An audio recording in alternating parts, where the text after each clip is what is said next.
Hello everyone, good morning. Last વિડિયોની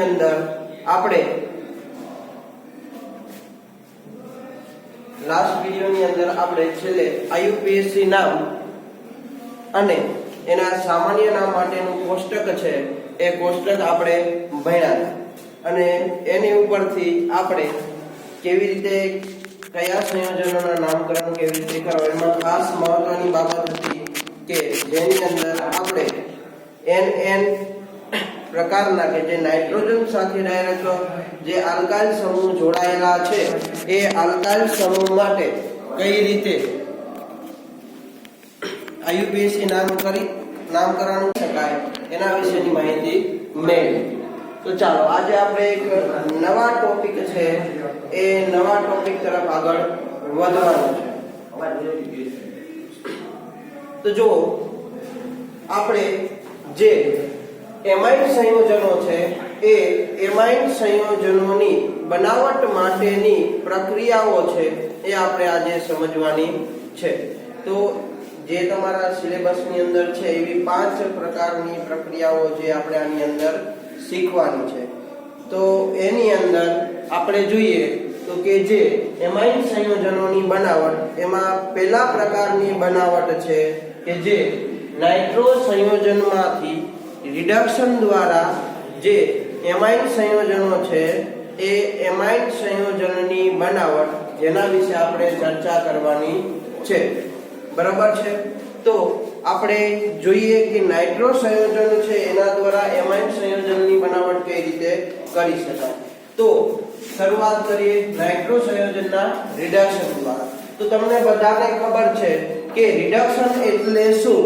તો ધોરણ 11 થી આપણે ભણતા આવીએ છીએ કે રિડક્શનની પ્રક્રિયા છે એ એવા પ્રકારની પ્રક્રિયા કે જેની અંદર શું પ્રકારે જોવા મળે કે ઓક્સિજન છે એ દૂર થતા હોય જ્યારે હાઇડ્રોજન છે એ શું થતા હોય તો કે અંદર ઉમેરાતા હોય છે. તો આવા પ્રકારની પ્રક્રિયા છે એને શું કહેવાય? રિડક્શનની પ્રક્રિયા કહેવામાં આવે છે. એટલે ખાસ આપણે આની ઉપરથી ઘણા બધા પરિવર્તનો પૂછાય છે. એ પરિવર્તનને આપણે એટલે કે એ પ્રક્રિયાને આપણે સોલ્વ કરવા માટે આ બધી પ્રક્રિયાની જરૂર પડશે. તો જોઈએ કે નાઇટ્રો સંયોજનની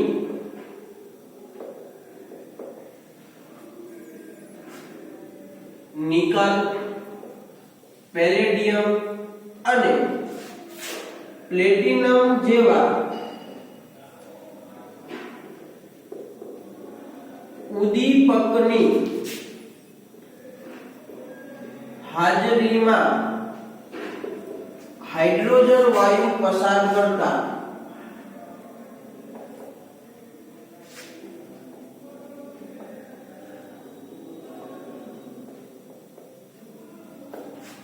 રિડક્શન પ્રક્રિયા થઈ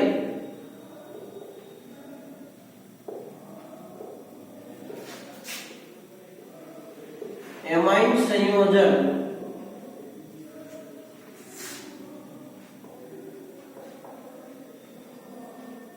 મળે છે. તો જો પહેલી રિડક્શનની પ્રક્રિયા શું? તો કે નિકલ ધાતુ હોય, પેલેડિયમ ધાતુ હોય કે પ્લેટિનમ ધાતુ હોય, એ પ્લેટિનમ ધાતુ જે છે એ આ 3 પ્રકારની કોઈ પણ ધાતુ છે એની હાજરીમાં એટલે કે પોતે ઉદ્દીપક તરીકે કાર્ય કરે તો એની હાજરીમાં એ નાઇટ્રો સંયોજનો છે એ નાઇટ્રો સંયોજનોમાં જો તમે હાઇડ્રોજન વાયુ પસાર કરો તો રિડક્શનની પ્રક્રિયા થઈ અને તમને કેવા સંયોજનો મળે છે? તો કે એમાઇડ સંયોજનો મળે છે. તો બીજી રીતે કઈ રીતે? તો કે ધાતુ સાથે પણ જો કદાચ આપણે 3 પ્રકારના જે ઉદ્દીપકો છે એની પ્રક્રિયા આપણે નથી કરી અને આપણે બીજી રીતે કોઈ પણ પ્રક્રિયા કરવી છે તો કે ધાતુ સાથે પણ એસિડિક માધ્યમમાં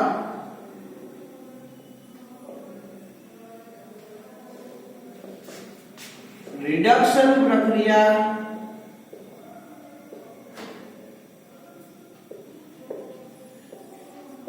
કરતા એમાઇડ સંયોજન મળે છે.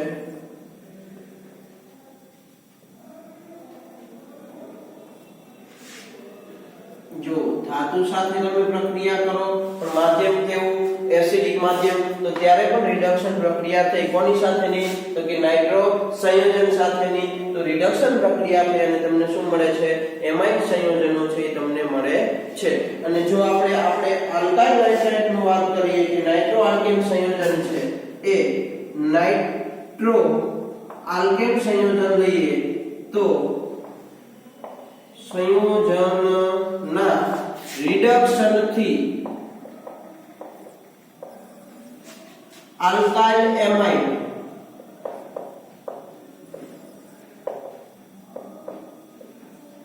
નિપજ મળે છે. જો તમે પ્રક્રિયક તરીકે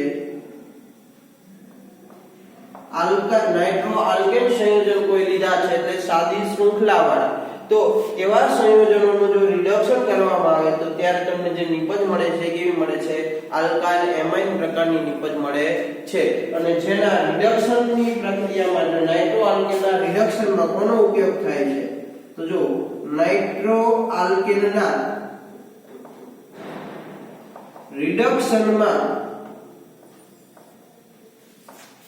એક લિથિયમ એલ્યુમિનિયમ હાઇડ્રોક્સાઇડ અથવા NaBH4 નો પણ ઉપયોગ કરી શકાય છે.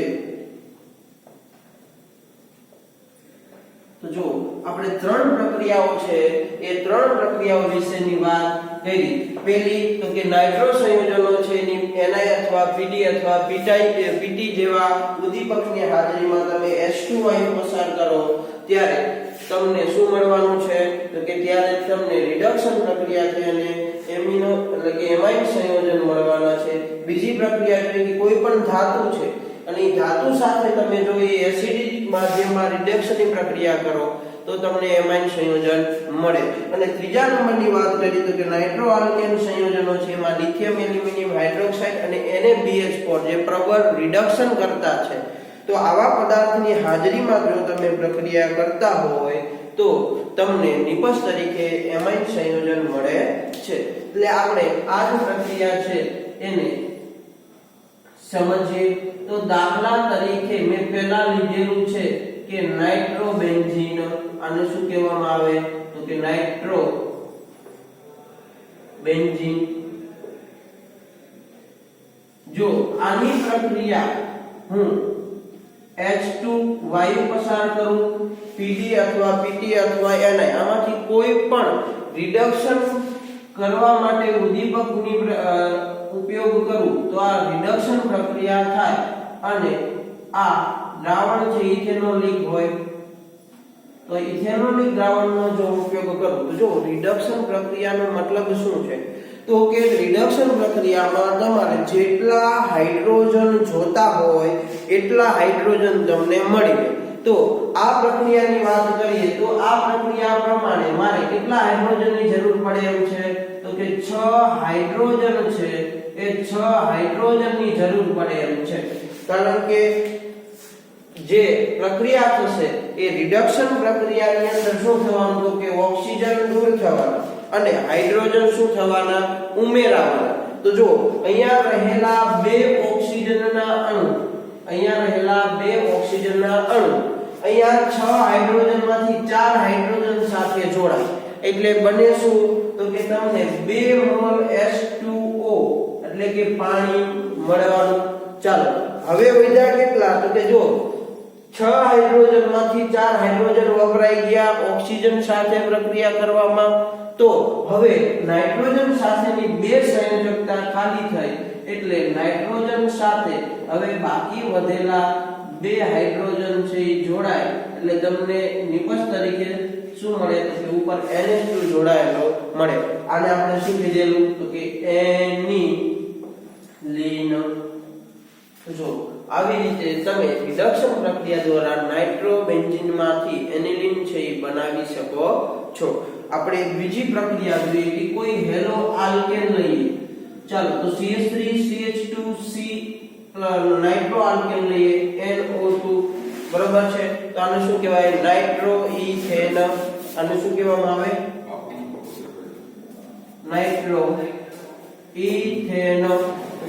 તો આ નાઇટ્રો ઇથેન સંયોજન છે એની પ્રક્રિયા હું રિડક્શન પ્રક્રિયા કરું છું ઉદ્દીપક તરીકે હવે કોનો ઉપયોગ કરશું તો કે LiAlH4 લિથિયમ એલ્યુમિનિયમ હાઇડ્રોક્સાઇડ અથવા આપણે બીજા ઉદ્દીપકની વાત કરી NaBH4 આ બંનેમાંથી કોઈ પણ ઉદ્દીપકનો ઉપયોગ કરીએ એટલે પ્રક્રિયા થશે કઈ તો કે રિડક્શનની પ્રક્રિયા અને તમને ખબર છે કે રિડક્શનની પ્રક્રિયા હોય તો આપણને સામે નિપજ શું મળવાની છે તો કે હંમેશા એમાં નિપજ તરીકે તમને એમાઇન સંયોજન મળશે ચાલો તો આપણે પ્રક્રિયા લઈએ છીએ રિડક્શનની પ્રક્રિયા પ્રબળ રિડક્શન કરતા LiAlH4 અથવા NaBH4 ચાલો આની અંદર પણ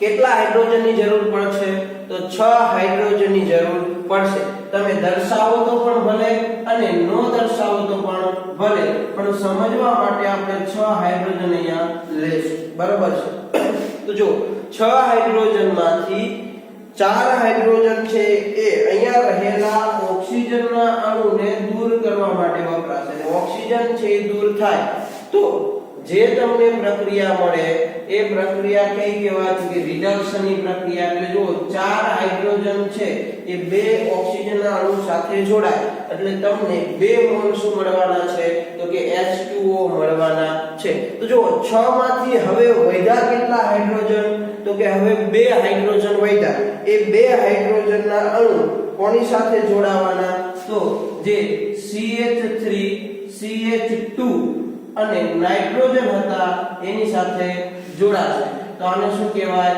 તો કે ઇથેનેમાઇન તો જો આવી રીતે તમે આલ્કાઇલ એટલે નાઇટ્રો આલ્કેન સંયોજનો છે એ નાઇટ્રો આલ્કેન સંયોજનોની પ્રક્રિયા તમે લિથિયમ એલ્યુમિનિયમ હાઇડ્રોક્સાઇડ જેવા પ્રબળ રિડક્શન કરતા પદાર્થની હાજરીની અંદર કરો તો રિડક્શન પ્રક્રિયા થઈ અને તમને એમાઇન સંયોજન છે એ મળે છે જો આ જોવા જઈએ તો એ પણ પ્રાથમિક એમાઇન આની વાત કરીએ તો એ પણ પ્રાથમિક એમાઇન ચાલો ત્રીજા નંબરની પ્રક્રિયા જોઈએ કે જે ધાતુ અને HCl સાથેની પ્રક્રિયા છે તો ચાલો હું અહીંયા પ્રક્રિયક તરીકે નાઇટ્રોબેન્ઝીન નો ઉપયોગ કરું છું ચાલો આની પ્રક્રિયા 6 હાઇડ્રોજનની જરૂર પડશે રિડક્શન પ્રક્રિયામાં ચાલો પ્રક્રિયા કઈ તો કે રિડક્શન પ્રક્રિયા અને રિડક્શન પ્રક્રિયાની અંદર ધાતુ તરીકે હું Fe વત્તા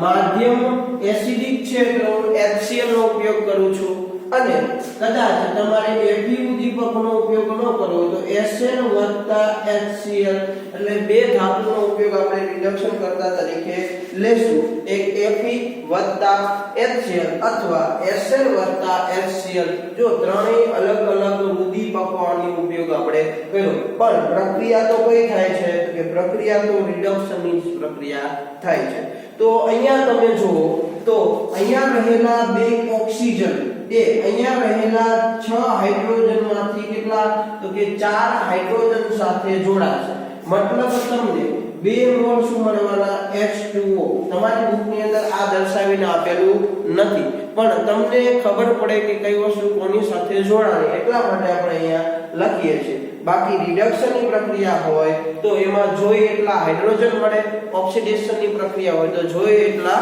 ઓક્સિજન મળે એટલે ખાસ આપણે આ સમજવા માટે લખ્યા છે બુકની અંદર નો હોય તમે નો લખો અને એમણા તમને નિપજ યાદ રહી જતી હોય તો કોઈ પ્રશ્ન નથી બરાબર છે પણ આપણે સમજવા માટે બે અહીંયાથી બે ઓક્સિજન અને આમાંથી 4 હાઇડ્રોજન એટલે 2 મોલ પાણીના અણુ છૂટા પડશે ચાલો ઉપર વધ્યો નાઇટ્રોજન પણ 6 માંથી 2 હાઇડ્રોજન વધ્યા એ એની સાથે જોડાવાના કારણ કે નાઇટ્રોજનની સંયોજકતા કેટલી હોય 3 તો જો ઓક્સિજન દૂર થયા હાઇડ્રોજન એડ થયા તો આ પ્રક્રિયાને શું કહેવાય રિડક્શનની પ્રક્રિયા કહેવાય અને આને શું કહેવાય તો કે એનિલીન આપણે શું છે પ્રાથમિક એમાઇન સંયોજન છે તો જો આના માટે આપણે મહત્વની એક બાબત છે એ આપણે હવે જોઈએ કે આ 3 પ્રક્રિયા ઉપરથી કઈ બાબત કે જે આપણને JEE અથવા ગુંચકેટ માટે ઉપયોગી થવાની છે એની આપણે ચર્ચા કરીએ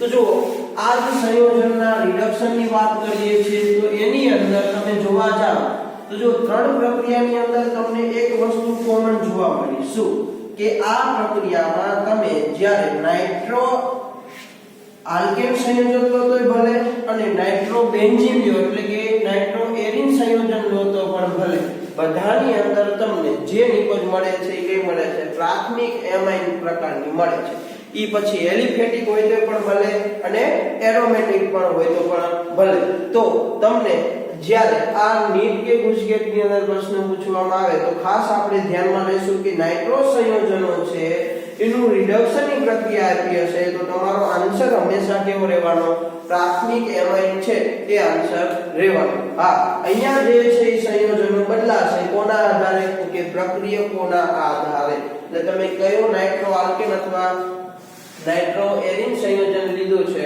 એની ઉપર આધાર રાખશે તો જો આ પ્રક્રિયાની અંદર વાત કરીએ તો એની અંદર મહત્વની બાબત શું છે તો આમાં ત્રણમાંથી સૌથી વધારે કોનો ઉપયોગ કરવામાં આવે તો કે નકામા લોખંડ અને HCl સાથેની રિડક્શન પ્રક્રિયાને સૌથી પહેલા પ્રાથમિકતા આપવામાં આવે છે જો અહીંયા જે લોખંડનો ઉપયોગ કરો છો એ લોખંડનો ઉપયોગ એટલે કે જે નકામું લોખંડ હોય કે જે આપણે હાલ કોઈ કામની અંદર ઉપયોગી થવાનું નથી તો એવા લોખંડ અને જે HCl છે એની સાથેની જો રિડક્શન પ્રક્રિયા છે એ રિડક્શન પ્રક્રિયાને આ બધી જ પ્રક્રિયામાંથી સૌથી પહેલા પસંદ કરવામાં આવે છે હવે એનું રીઝન શું કે ભાઈ એને કેમ સૌથી પહેલા પસંદ કરવામાં આવે છે એટલે આપણે MCQ માટે ક્યાંક ને ક્યાંક યાદ રાખશું તો એનું કારણ જોઈએ તો શું તો કે કારણ કે પ્રક્રિયા દરમિયાન ઉત્પન્ન થતા FeCl2 નું જળ વિભાજન કરતા HCl મળે છે તો જો આપણને એનું કારણ શું તો કે જે પ્રક્રિયા દરમિયાન તમે જ્યારે Fe અને HCl ની પ્રક્રિયા કરો છો આ રિડક્શન પ્રક્રિયા થાય છે એવા સમયે શું થાય છે તો ત્યારે FeCl3 છે એ ઉત્પન્ન થાય છે વત્તા બીજું શું ઉત્પન્ન થવાનું તો કે પાણીનો અણુ વત્તા ઉત્પન્ન થવાનો છે તો એવા સમયે અહીંયા જે પાણીનો અણુ ઉત્પન્ન થાય એ FeCl2 સાથે પ્રક્રિયા કરે એટલે કે એનું જળ વિભાજનની પ્રક્રિયા થાય અને એ જળ વિભાજનની પ્રક્રિયા થઈ અને તમને શું મળે છે તો કે HCl વાયુ છે અથવા HCl છે એ નિપજ મળે છે તો પરિણામે શું કરી શકાય તો કે આમ પ્રક્રિયાનો પ્રારંભ કરવા માટે પ્રક્રિયાનો પ્રારંભ કરવા માટે થોડા એવા HCl ની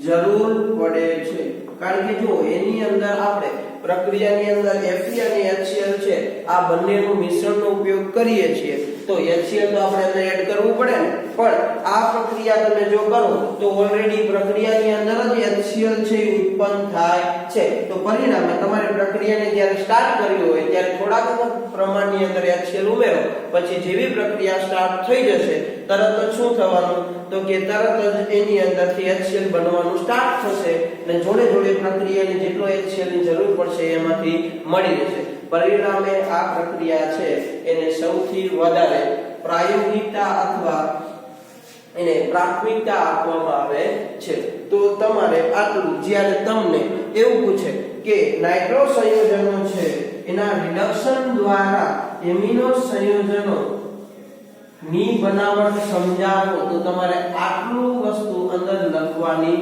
રહેશે કે જે મેં તમને એક એક લાઈન સાથે લખાવી છે, જેથી કરીને તમારે બુકની અંદર ક્યાંય ગોતવાની જરૂર પડશે નહીં.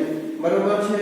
ચાલો તો આપણે બોર્ડ નંબર 2 ની અંદર એક નવી પ્રક્રિયા છે કે જે મોસ્ટ આઈએમપી કહી શકાય એની આપણે ચર્ચા કરીએ.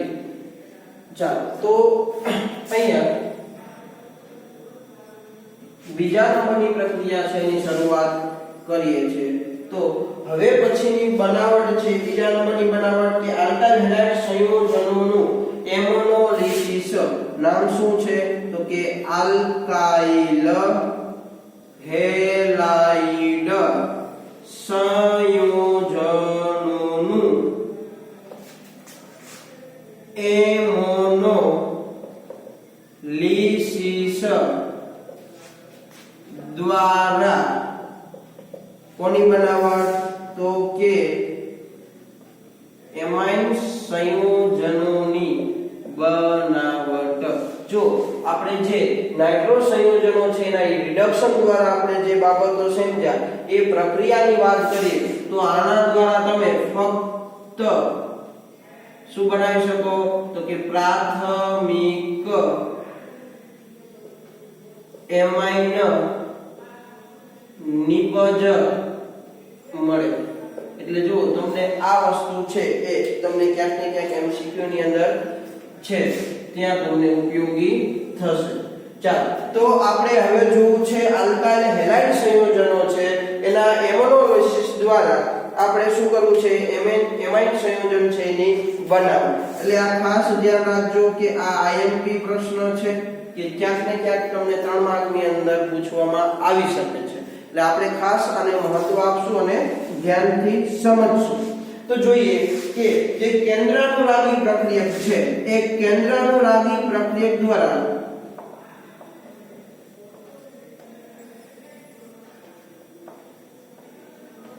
આલ્કાઇલ અથવા એરાઇલ હેલાઇડ સંયોજનમાં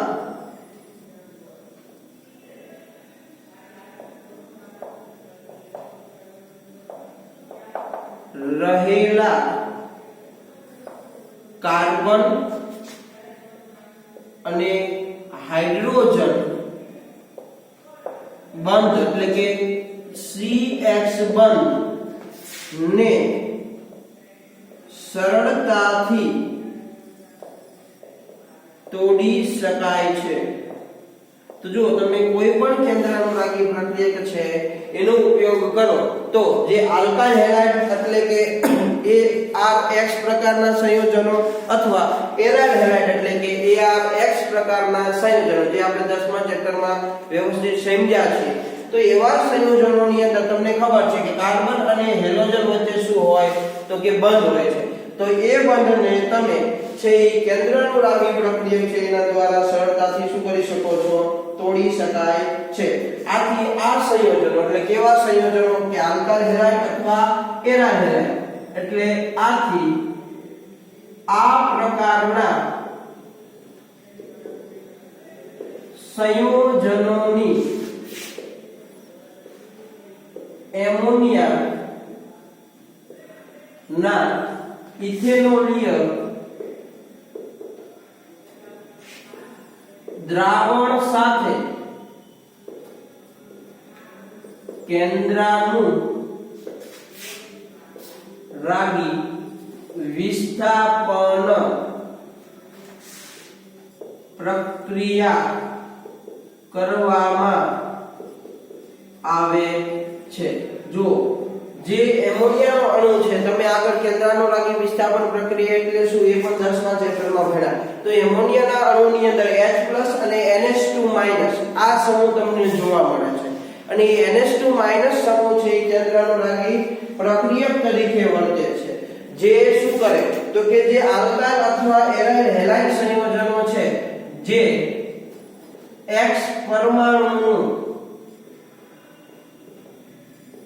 વિસ્થાપન કોના દ્વારા તો કે એમોનિયાની અંદર રહેલા NH2 સમૂહ છે એ સમૂહ દ્વારા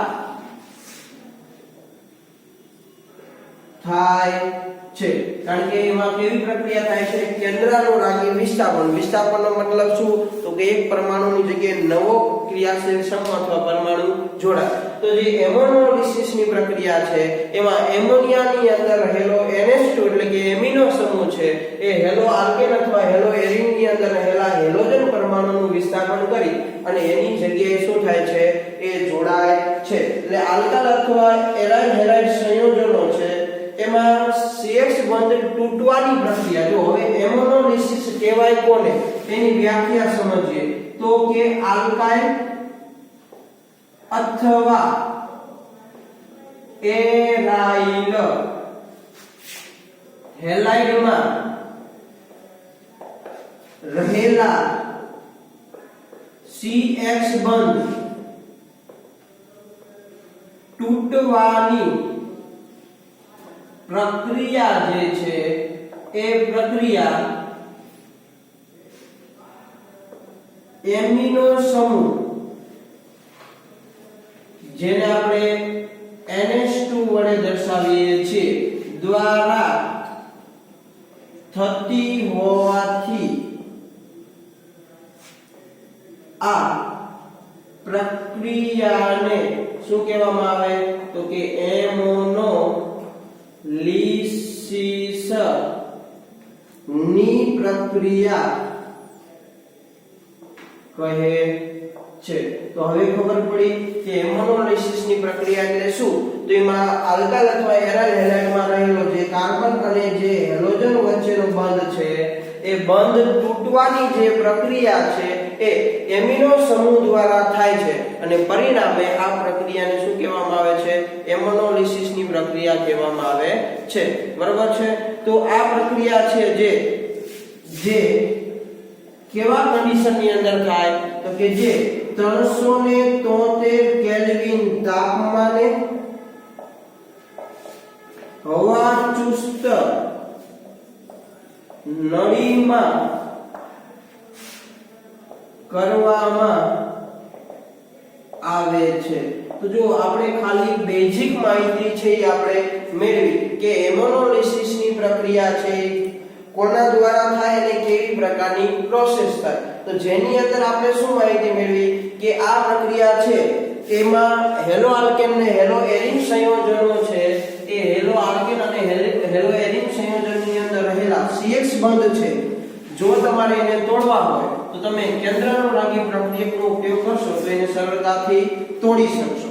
બીજું શું જોયું, તો એમાં રહેલો CX બંધ છે એ સરળતાથી તૂટી જાય છે. કોના દ્વારા, તો કે એમોનિયાના અણુમાં રહેલા કેન્દ્રાનુરાગી પ્રક્રિયા એમિનો સમૂહ દ્વારા.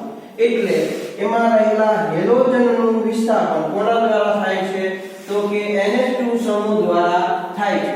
હવે આ પ્રક્રિયા છે એ કેન્દ્રાનુરાગી વિસ્થાપન પ્રક્રિયા છે અને જે એમિનો સમૂહ દ્વારા એનું વિસ્થાપન થતું હોવાના લીધે એને શું કહેવામાં આવે, તો કે એમોનોલિસિસ ની પ્રક્રિયા કહેવામાં આવે છે. તો આટલી માહિતી આપણે એમોનોલિસિસ પ્રક્રિયા માટે મેળવી. અને આ પ્રક્રિયા છે 373 કેલ્વિન તાપમાને તેની અંદર થાય, તો કે એક હવા ચુસ્ત નળી એટલે કે જેની અંદર કોઈ પણ પ્રકારનું હવા અંદર રહેલી હોય નહીં એવી નળીની અંદર છે આ પ્રક્રિયા કરવામાં આવે છે. એટલે આ તમે પ્રક્રિયા પ્રેક્ટિકલ ની અંદર પણ કરી શકો છો.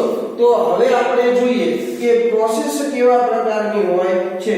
તો એમોનોલિસિસ ની પ્રક્રિયામાં પ્રાથમિક એમાઇન સૌથી પહેલા કઈ પ્રક્રિયા, તો કે એમોનોલિસિસ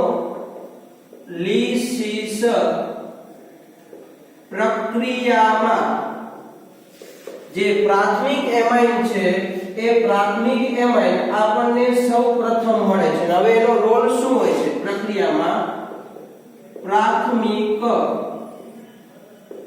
એમાઇન સૌપ્રથમ મળે છે જે શું કામ કરે છે, તો કે જે પોતે કેન્દ્રાનુરાગી પ્રક્રિયક તરીકે વર્તે, જે પોતે કેન્દ્રાનુરાગી પ્રક્રિયક તરીકે વર્તે છે। હવે જો એ પહેલા તમને પ્રાથમિક એમાઇન મળે, એ પ્રાથમિક એમાઇન પોતે જ કેના તરીકે વર્તે, કેન્દ્રાનુરાગી પ્રક્રિયક તરીકે। એટલે તમે બીજો કોઈ હેલો આલ્કેન સંયોજન લ્યો તો એની સાથે પ્રક્રિયા કરી અને તમને શું આપે તો કે અન્ય નિપજ આપે છે। એટલે ત્યારબાદ એ આલ્કાઇલ હેલાઇડ સાથે પ્રક્રિયા કરતા એટલે તમને પ્રાથમિક એમાઇન મળ્યો, એ પોતાનો ગુણધર્મ કેવો તો કે કેન્દ્રાનુરાગી પ્રક્રિયક તરીકે। એટલે હવે એ શું કરશે તો કે ત્યારબાદ અન્ય આલ્કાઇલ હેલાઇડ સાથે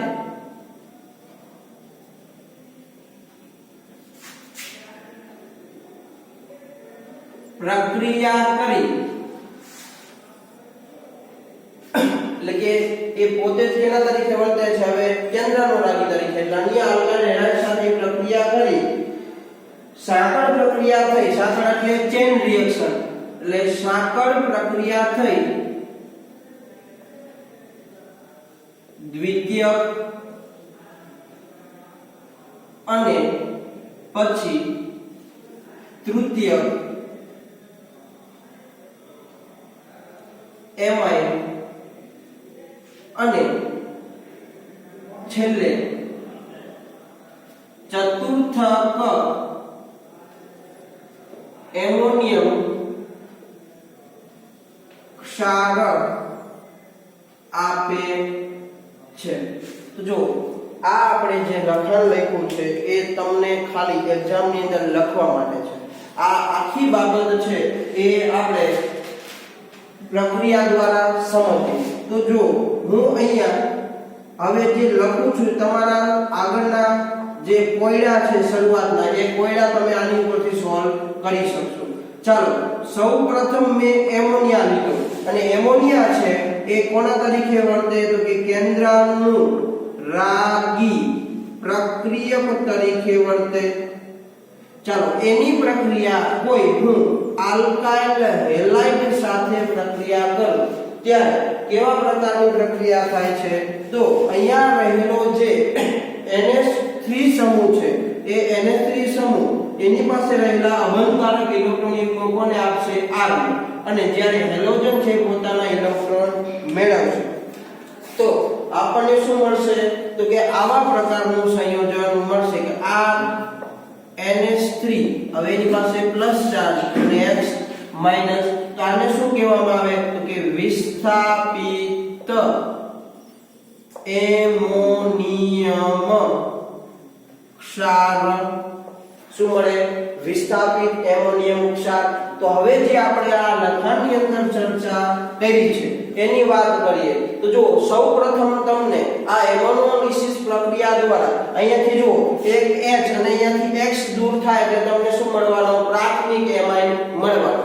તો આ પ્રાથમિક એમાઇન છે એટલે RNH2 આ RNH2 ની જો પ્રક્રિયા કોઈ અન્ય આલ્કાઇલ હેલાઇડ સાથે કરું એટલે દાખલા તરીકે કોઈ RX સાથે પ્રક્રિયા કરીએ તો જો પ્રક્રિયા શું થાય તો કે અહીંયાથી એક હાઇડ્રોજન અને અહીંયાથી એક હેલોજન એ દૂર થાય એટલે તમને શું મળે તો કે HX પ્રકારનું નિપજ મળે અને તમને જે ફાઇનલી નિપજ મળે એ શું મળે તો કે R2NH। હજી આ નાઇટ્રોજન પાસે બે અબંધકારક ઇલેક્ટ્રોન યુગ્મ છે। આ ચેન રિએક્શન છે, ચેન એટલે શૃંખલા પ્રક્રિયા એટલે એમ નામ ચાલ્યા રાખે।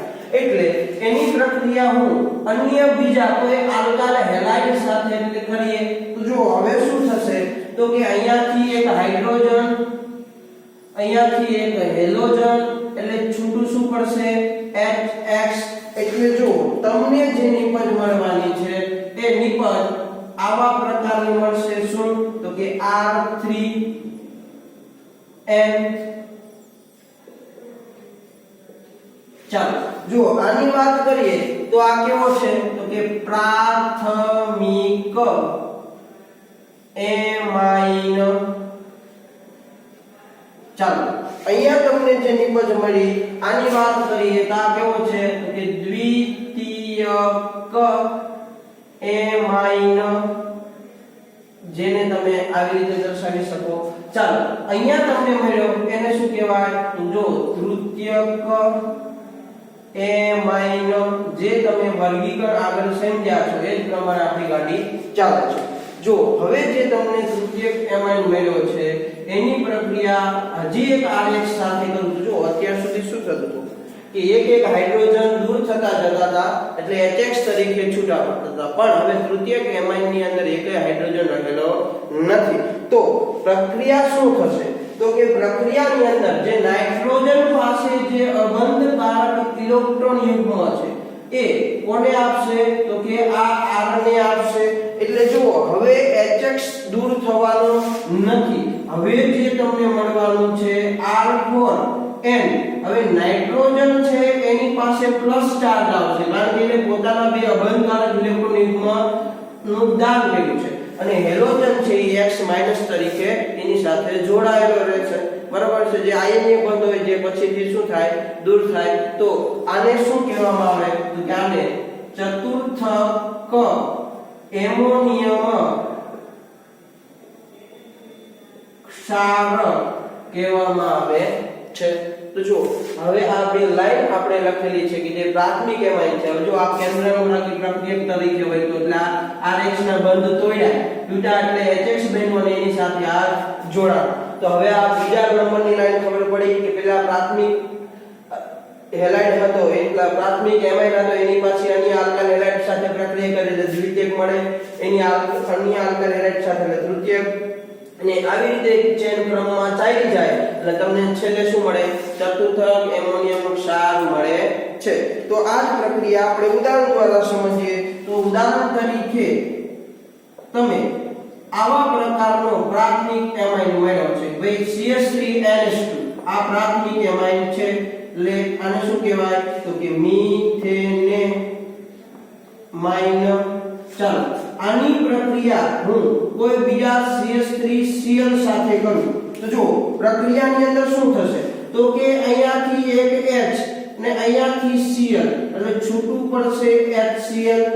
ચાલો જો નિપજ મળી શું મળવાનું તો કે નિપજ તમને આવી મળી CH3NH એની સાથે એક CH3 હજી જોડાણ. આને શું કહેવાય તો કે દ્વિતીયક એમાઇન.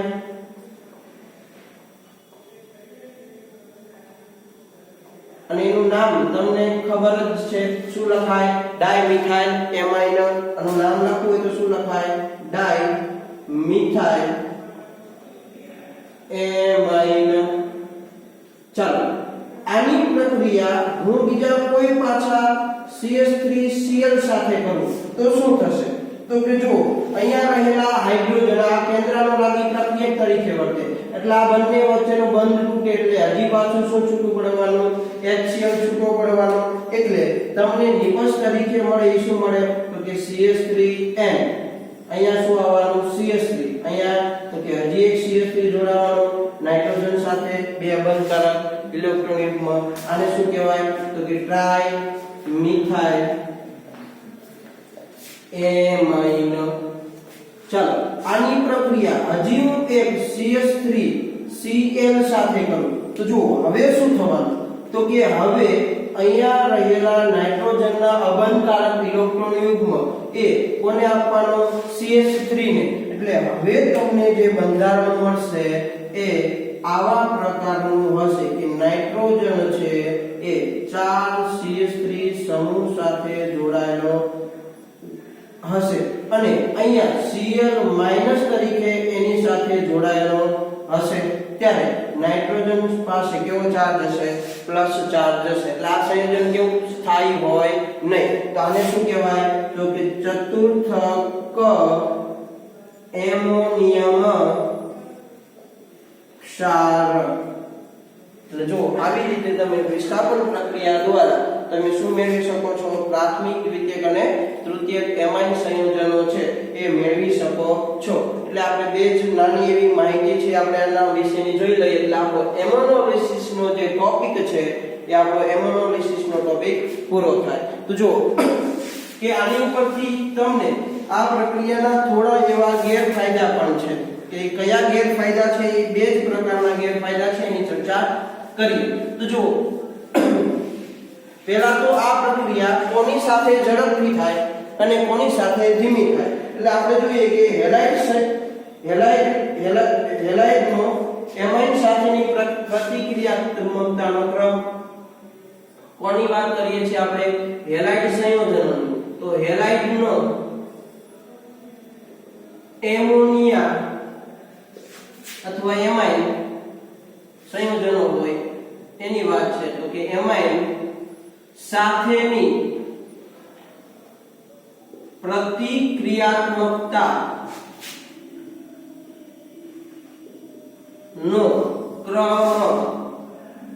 તો જો એની સાથેનો પ્રતિક્રિયાત્મકતાનો ક્રમ જોવો છે તો આ એમોનોલિસિસની પ્રક્રિયા આલ્કાઇલ આયોડાઇડ હોય તો એની સાથે સૌથી ઝડપથી થાય. પછી આલ્કાઇલ બ્રોમાઇડ હોય તો એનેથી થોડી પ્રતિક્રિયાત્મકતા ઘટે અને આલ્કાઇલ ક્લોરાઇડ હોય તો સૌથી ઓછી હોય. તો આ એની શું છે? પ્રતિક્રિયાત્મકતાનો ક્રમ.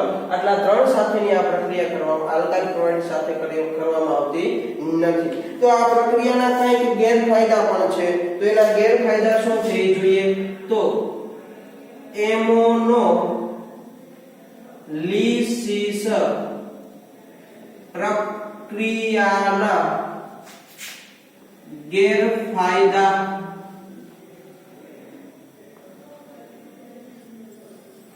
જો પહેલો ગેરફાયદો શું? તો કે અહીંયા જે આપણને નિપજ મળે છે કે અહીં પ્રાથમિક આપણે બીજી કઈ મળી તો કે દ્વિતીયક અને બીજું શું મળ્યું તો કે તૃતીયક એમાઇન અને છેલ્લે શું તો કે ચતુર્થ એમોનિયમ ક્ષાર. તો આટલી ચાર વસ્તુ મળી એ ચારેયનું શું મળે છે તો કે મિશ્રણ મળે છે. એટલે આ પ્રક્રિયાની અંદર તમને ક્યારેય ખાલી નકરો દ્વિતીયક એમાઇન મળતો નથી, ખાલી નકરો તૃતીયક એમાઇન મળતો નથી, ખાલી ચતુર્થક એમોનિયમ ક્ષાર એ પણ મળતો નથી. તો જે પણ સંયોજન તમને મળે છે એ સંયોજન પ્રાથમિક, દ્વિતીયક, તૃતીયક અને ચતુર્થક એમોનિયમ ક્ષાર આ બધાનું શું મળે છે? તમને મિશ્રણ મળે છે. જો તમે વધુ પડતા એમોનિયાનો ઉપયોગ કરો એટલે કે બીજો ગેરફાયદો શું? જો પ્રક્રિયામાં વધુ માત્રામાં એમોનિયા નો ઉપયોગ કરવામાં આવે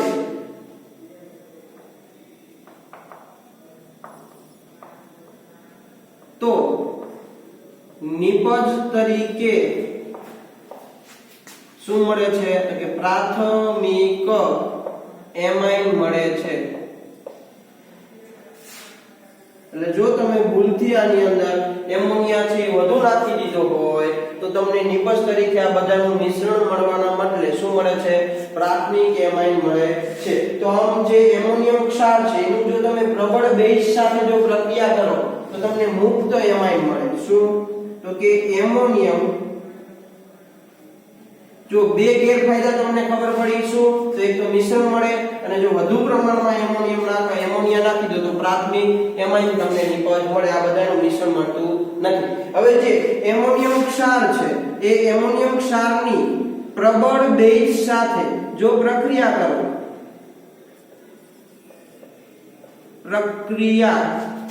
કરતા મુક્ત શું મળે તો કે એમાઇન સંયોજન મળે છે.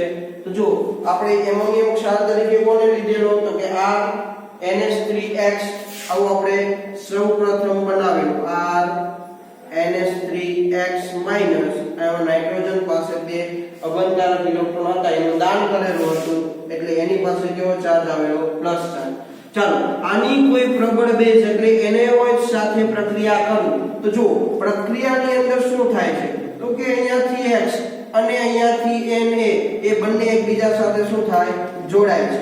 અને બીજું શું તો કે અહીંયાથી એક હાઇડ્રોજન અને અહીંયાથી એક OH એ બંને એકબીજા સાથે જોડાય છે એટલે નિપજ તરીકે તમને RNH2 મળે વત્તા એને x છૂટું પડે